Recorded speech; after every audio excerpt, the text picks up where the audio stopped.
What does head chala even mean? Anyway, time to talk about our favorite monkey boy, Goku.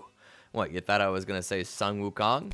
Nah, Journey to the West is cool, but if I ever decide to read that book one day, it'll purely be for the Dragon Ball references. Today, we're gonna go over the history of Goku. Grab your power poles and sit tight. Here we go. Welcome to the Amagi. Before we begin, only 25% of our viewers are subscribed, so if you're a fan of the video, please like and double check that you are subscribed. And with that out of the way, let's get into the video. Pre-Dragon Ball era. The story starts in the year 734. On a very distant planet that is definitely not a Krypton clone, a very, very special child is born. And by special child, I mean he's anything but. His name is Kakarot, and he is absurdly weak. He's born to Bardock and Gine. Gine loves him a lot, which I'm not so sure is common for Saiyan women, considering we rarely see Saiyan mothers. His father also loves him lots, and that is uncommon for Saiyan men. Gine even says so, but Bardock had like an existential crisis and decides suddenly that he loves life. So when Frieza decides that he's tired of monkeys, he chooses to drop a sun on them.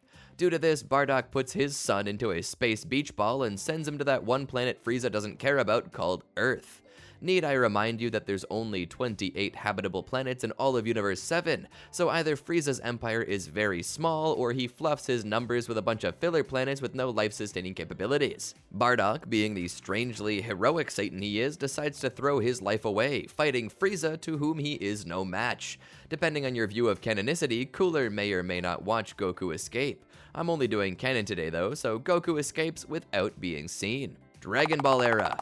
He flies through space and lands on Mount Paozu, where Grandpa Gohan finds him. Goku's a little bastard to Grandpa Gohan while the latter's trying to raise him, so Gohan decides to accidentally drop Goku off a mountain. Goku hits his head in a bunch of rocks, but survives, albeit with a bunch of wires crossed. Now he's more amicable, so Grandpa Gohan decides to continue taking care of him. That is, until Karma proceeds to bite Gohan in the butt when Goku decides to become a great ape and step on him. Grandpa dies and leaves Goku double orphaned. Goku lives alone, fishing and doing whatever it is that he does until one day Bulma shows up. She's like, "Give me your Dragon Ball," and he's like, "No, not unless I can come with you on a Makafushigi adventure."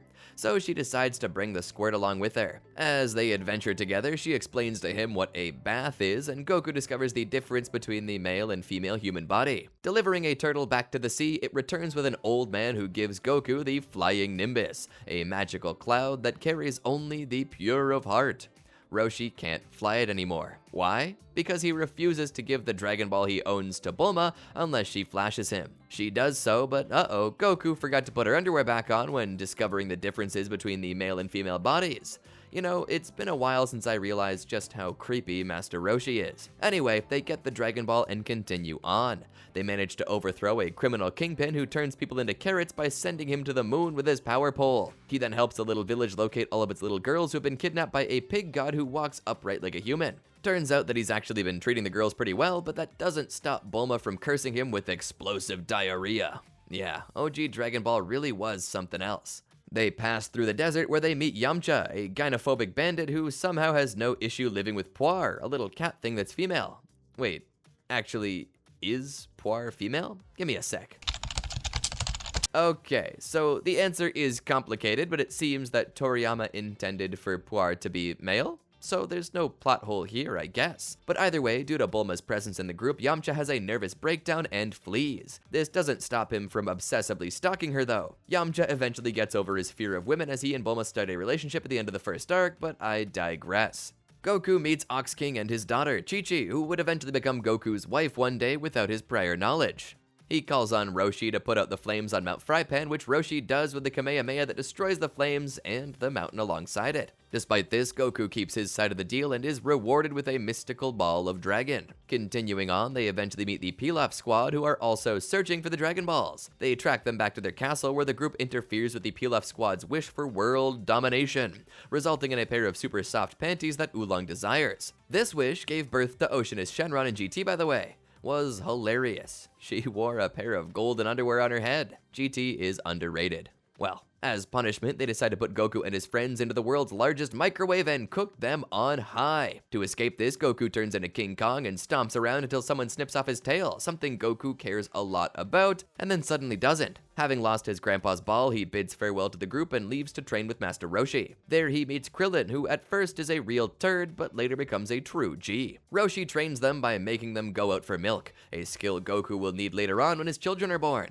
After about a year of training, they discover how much stronger they've become and head for the World Martial Arts Competition, where Goku and Krillin prove their worth by beating pretty much everyone. Discovering that he trained Goku too well, Roshi enters the tournament under the name Jackie Chun in hopes of beating Goku and Krillin to convince them to keep training, and not to grow content with their current level, as it's the Turtle School way to challenge yourself every day or some crap. After this, it is the Red Ribbon Army Saga, where Goku fights terrorism in the name of love and peace. During this time, he meets Android 8, an early android created by Dr. Gero, who seems to actually have a heart despite being a robot that looks like Frankenstein's monster. Goku nicknames him Ader and befriends him. Goku topples the Muscle Tower single-handedly and then continues his rampage against the forces of evil. Commander Red and Staff Officer Black, try to guess who's who, end up in a spat due to Red's decision to use the Dragon Balls to grow taller despite their army's goal of conquering the planet. Black shoots Red and takes control of the group. He attacks Goku in a giant robot, and Goku shows him what for and kills him dead. Oh, did I forget to mention Mercenary Tao? Yeah, Mercenary Tao was someone Goku fought early on in the arc who killed Bora, the father of a little Native American kid, adorable AF. Goku wrecks Tao in a rematch after drinking some sacred water and decides to find the Dragon Balls. Actually, that was the entire basis of the Red Ribbon Army arc. How could I forgot that? I guess my mind just sort of defaulted to Path to Power, which omits almost everything except the Red Ribbon Army arc. Goku goes to find more Dragon Balls after that and heads to Fortune Teller Baba's place to get her help. To get the help he wants, he has to fight people, among which is his own grandfather. After a tearful reunion, Baba tells Goku that Pilaf has the ball and Goku nabs it. He then proceeds to use Shenron to wish for Bora to come back to life. After this, Goku trains for some time more and gets ready for the next World Martial Arts Tournament, the Budokai Tenkaichi. You know, the thing the game series is named after. There he meets Tien and barely loses to him. But as they all leave, Krillin goes back to get something Goku forgot and gets murdered. Goku gets sad and faces off against the one who killed him, a monster named Tambourine, who is one of the sons of the Demon King Piccolo. Tambourine kicks Goku's butt, so Goku eats Yajirobe's fish. Yajirobe be like, "Why'd you do this to me?" Another of Piccolo's children attacks them, Symbol. Yajirobe kills Symbol though. Yeah, back when Yajirobe was actually pretty strong. At this point, I wouldn't be surprised if Mr. Satan could have killed Symbol. Sensing Symbol's death, Piccolo sends Tambourine again to fight Goku, but Goku kills Bro this time. Piccolo then decides to go deal with Goku himself and gets beat a bit, but uh-oh, this wasn't even his final form. He kicks Goku's butt and nearly kills him until Goku drinks super holy water. Apparently, it's somehow more holy than holy water. Either way, he faces off against King Piccolo again, but this time with the help of Tien. However, Tien gets taken hostage and Goku has all but one limb wounded. Goku decides to call up his inner monkey though and propels himself up through the air with an energy blast, punching through King Piccolo. As King Piccolo dies though, he plants all of his memories into a younger body and spits the egg out into the distance. With King Piccolo dead, peace returns and Goku goes on a training binge because, well, he's Goku. That's what Goku do. But before that, he wishes everyone back to life. After a few years pass, there's another Budokai Tenkaichi and Goku joins up, this time as a grown-up. He faces off against all of his old friends, including Tien, who he beats this time. Goku is super strong, but Piccolo Jr., also known as just Piccolo henceforth, shows up. Kami, in disguise, tries to seal Piccolo, but Piccolo pulls out the Uno reverse card and seals Kami instead. He grows really big, and Goku has to beat him. Turns out him growing really big is just a scare tactic because he didn't grow any stronger, actually. He ends up wounding all Goku's limbs this time, but Goku knows how to fly now, and he flies into Piccolo beating him. But instead of killing him or sealing him away, he gives Piccolo a Senzu Bean, something Goku will actually do a lot in the future. He then marries Chi-Chi and lives happily ever after. Or so we believe. Dragon Ball Z era. Married and with a kid now, Goku goes to show him off to everyone, but Uncle Raditz shows up and is like, "You're not a mass killer enough, Kakarot," and steals Gohan. Goku teams up with Piccolo to kill Raditz, and Raditz kidnaps Gohan and probably sings "Make a Man Out of You" to him. Make a man out of you.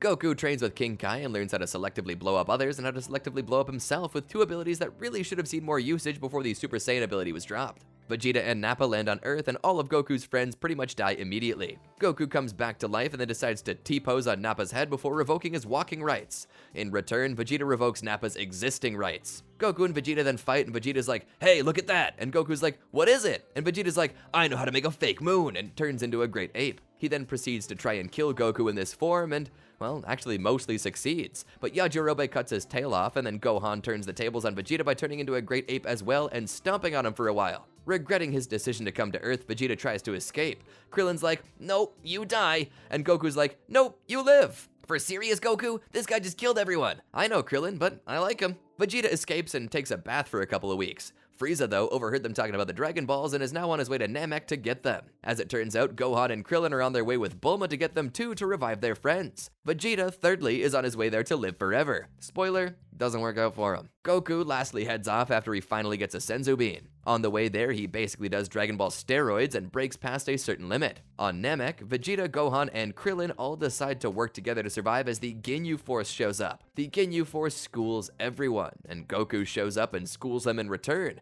and Vegeta scalps Goku's kills. The only Ginyu Force member who he actually gets a kill on without an assist is Jace, but Goku ends up mangled after this fight with Ginyu, so they put him in a pod to heal for a conveniently plot-based time while Frieza fights everyone over the Dragon Balls. All of Goku's friends come back to life. Piccolo comes back to Namek and pretty much dies a second time. Well, he lives, but he's almost dead. Vegeta actually does die, and Gohan actually develops a power level of 1 million. That's nothing to sneeze at. And in non-canon, Frieza actually thinks Gohan might have Super Saiyan power if he could trigger it, so Gohan is impressive on Namek. But alas, it's time for Goku to reclaim his place as hero. Goku comes back with a power level of 3 million and manages to get smacked around by Frieza a bit until he drops a Spirit Bomb on him, which almost kills him. Except it doesn't.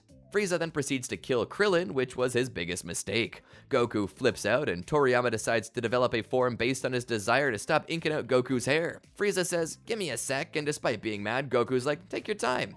Frieza succumbs to inflation fetish and gets Puffy to fight Goku, but still gets his ass handed to him. He cuts himself in half and then pleads for mercy only to renege on it and then get blasted by Goku. Goku escapes the planet in a space pod and lands on Yardrat, where he learns spirit control, how to tap into Super Saiyan at will, and instant transmission. He then returns to Earth. As he does so, he realizes that Frieza is still alive and beat him there, but he also doesn't care because he senses someone else very powerful who will defeat Frieza. I mean, just teleport there, Goku, just to be safe at least. Well, that strong person is Future Trunks, the future timeline counterpart of Baby Trunks, the son of Bulma and Vegeta. I forget if Baby Trunks was born yet. I don't think he actually pops out for another year. He's born while Vegeta's off-world, I think. Anyways, Trunks dices and fries up Frieza finger-licking good and then proceeds to show King Cold why he's not using hacks. Then they wait for Goku to arrive and he does. Trunks is like, you want some Flintstones vitamins? They're good for your heart. Goku takes him and forgets to use them and then gets heart disease. A year passes and everyone trains for the coming of the androids, but halfway through the fight, Goku has heart disease and has to go home and take his vitamins. Vegeta defeats androids 19 and 20, but gets his butt handed to him by 18.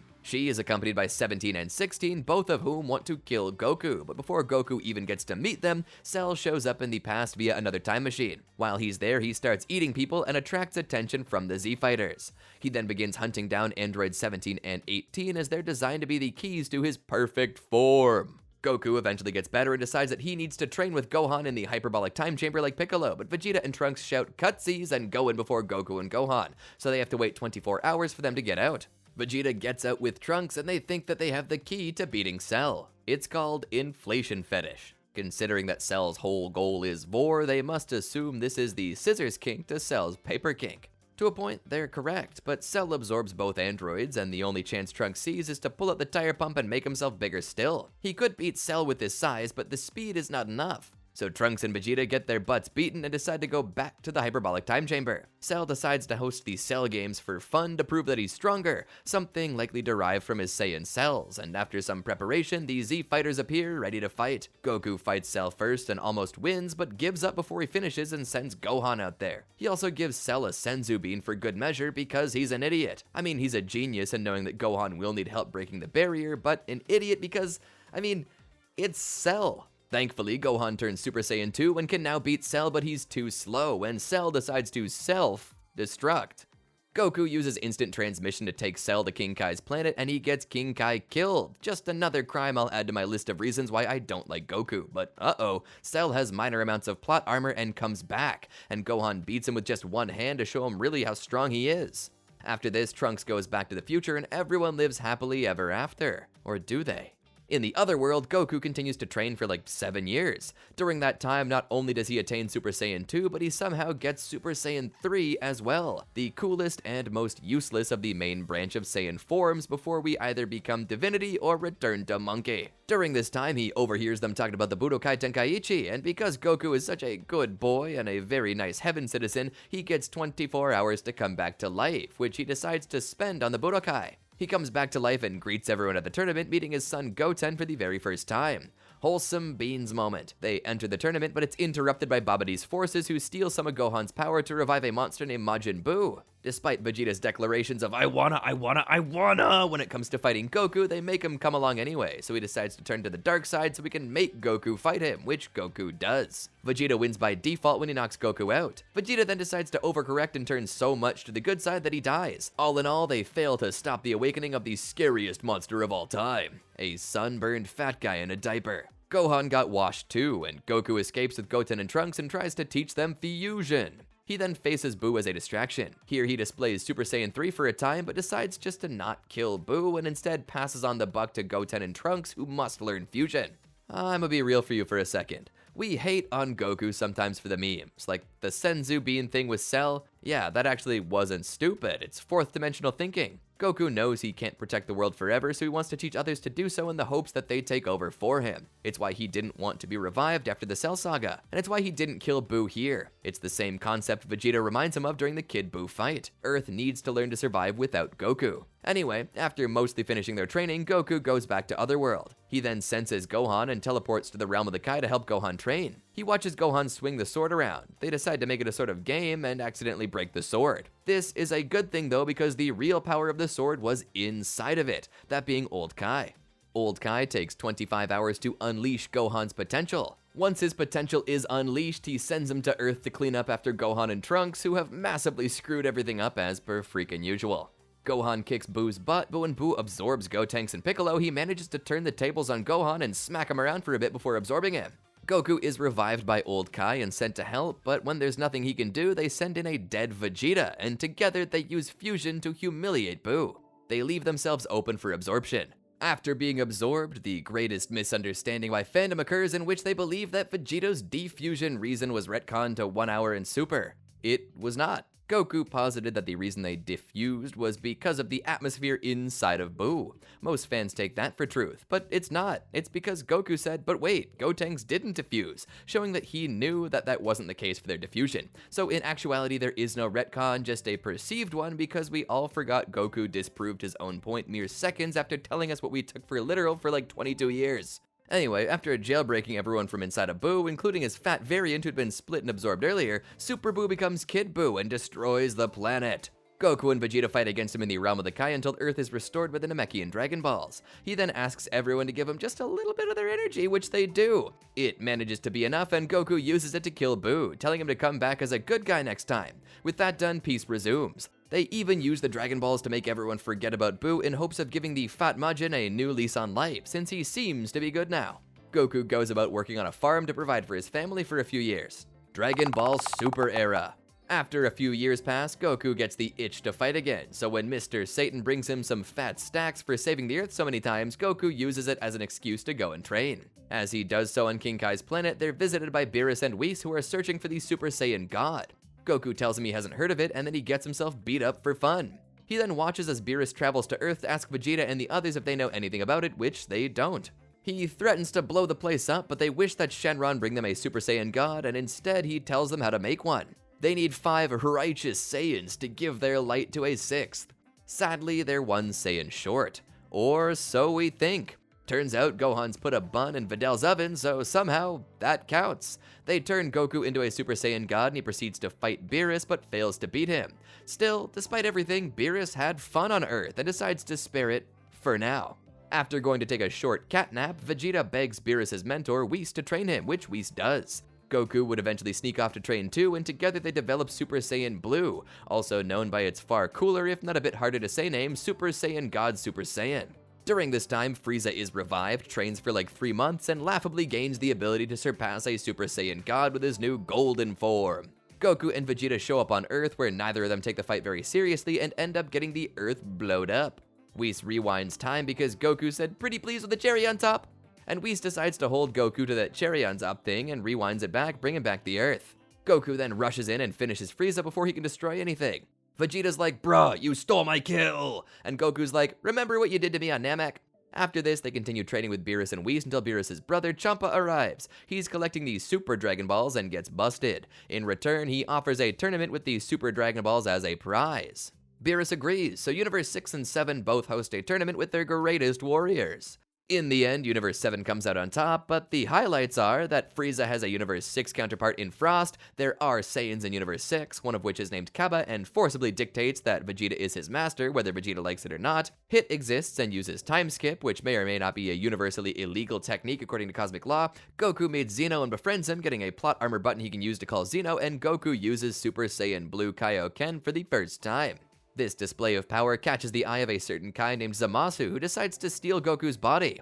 This leads us into the Future Trunks arc. After a whole bunch of timey-wimey tomfoolery, somehow Zamasu gets another timeline version of Goku's body, and then meets another timeline version of himself, and ends up with a third version of him getting killed by Beerus. He tries to take out Trunks' world, but after a whole bunch of "this is the power of mortals" posturing, Future Trunks goes back in time to get Goku and Vegeta, who are basically not really even mortals anymore with their new forms, and brings them into the future. Zamasu and Goku Black fight pretty evenly. The true threat here is Zamasu though, because Zamasu is immortal. After trying to seal Zamasu away with the evil containment wave, they decide to fuse and merge Zamasu, who gets really into himself. Goku and Vegeta merge into Vegito Blue and proceed to kick Zamasu's butt. However, they overuse their ki with a final Kamehameha and defuse early, with Zamasu barely recovering. He gets a disproportionately large arm for reasons, likely due to inflation. Oh, the joke's dead? Okay, sorry. But in the end, Trunks slices him in half, and Zamasu just becomes the universe, I guess. Since there's nothing more they can do, given Trunks' world now being devoid of all life. Wait, does that mean Zamasu actually won? Goku calls Zeno with a button he got from the Tournament of Destroyers. Future Zeno comes and erases everything, with Goku, Vegeta, and Future Trunks barely escaping. They go back to the past, where Whis decides to undo the damage done and bring the future back. Honestly, it would have been really cool if Future Trunks just became a main character. Imagine taking him to the Tournament of Power. After this, oh, that reminds me, I totally forget about the Copy Vegeta arc. Well, I'm sure I wasn't the only one. The Tournament of Power arc. Realizing that the Tournament of Power is coming, Goku is summoned to the Xeno Expo, which is basically just a demo of the Tournament of Power. Goku screams very loudly as Toppo gives him the hug of a lifetime, and everyone decides that Goku is the villain of this arc, and not gonna lie, they're not wrong. I mean, one can twist it back on itself and say without Goku's interference, Xeno would have destroyed everyone, but let's be real. Goku didn't know about that. His actions were purely selfish, and therefore he is a villain. Just because it turned out good doesn't make him a good guy, elsewise we'd be able to say that, like, Madara was a good guy because he revived the person who only Naruto and Sasuke at that moment could beat, resulting in her eternal defeat. You see what I mean? Well, since Boo is asleep, Goku recruits Frieza, whose hand slips and punches Goku. Goku's hand also slips, and this results in the biggest accidental slippage battle in history. They fight at the Tournament of Power, where just too much stuff to list happens. So suffice it to say, Goku gets Ultra Instinct, beats Jiren, and everyone lives happily ever after until the Broly movie, where Goku and Vegeta have to fight a practically innocent antagonist and then turn into Gogeta and threaten to murder the world's biggest green infant. Also, if you read the manga, it continues on from here, but I'm too tired to get into that. I'm choosing to be anime only today. Maybe I'll do manga stuff some other time. And that's a wrap. Wow, we went over the entirety of Canon Goku's timeline in the blink of an eye. Well, relatively the blink of an eye, maybe like 20-25 minutes. It was probably closer to 30 minutes, I guess. But that's really a lot to condense nearly 40 years worth of story down to. But tell me, what's your favorite moment in Goku history? Favorite forms? Anything? Let me know in the comments. Don't forget to like, subscribe, and ring that bell, and all that other good stuff. Here's some other videos I think you might enjoy, and until next time, peace out.